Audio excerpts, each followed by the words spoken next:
Tama nga ang sabi nila.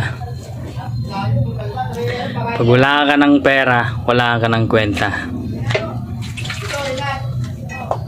Pero ito lang sasabihin ko sa'yo. Dati ako, nalasing ako dati. Kahit gaano ako lumasing, sa padis man ako, o kahit saan ako pumunta, alam ko ginagawa ko.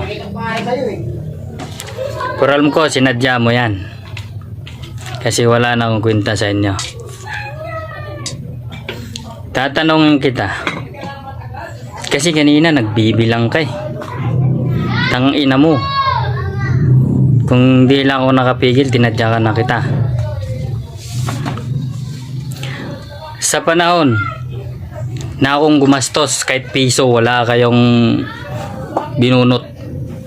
May narinig ba kayo na salita sa akin? May narinig ba kayo na salita sa akin? Ba wala. At ngayon, ano sabihin mo kanina? Malakas ako kumain ng pulutan, hindi naman ako uminom. Ang kapal ng mukha mo. Magkano ba na ambag mo? Para sabihin mo sa akin ng ganyan.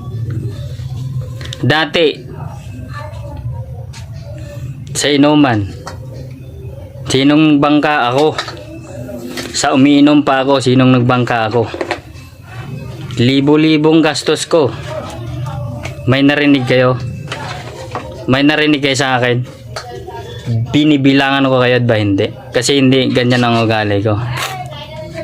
Ngayon, nagbago na ako at hindi na ako uminom.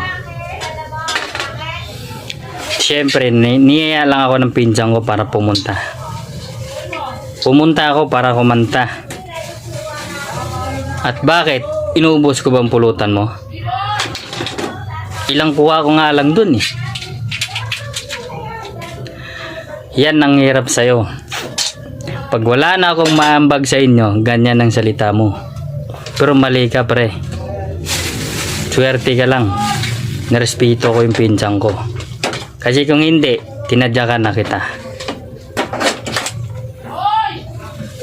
Napakakupal mong tao.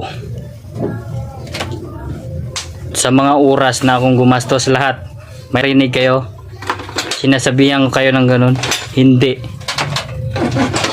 Ngayon, sasabihin mo sa akin ng ganyan? Putang ina mo. Kaya nga aral sa inyo. Sino mang uminom dyan, babae at lalaki. Tandaan niyo yan. Bago ko kayo pumunta ng partiyan o inuman, dapat may pera kayo iambag. Kahit isang bote o dalawa para walang masabi ang mga plastic na kaibigan.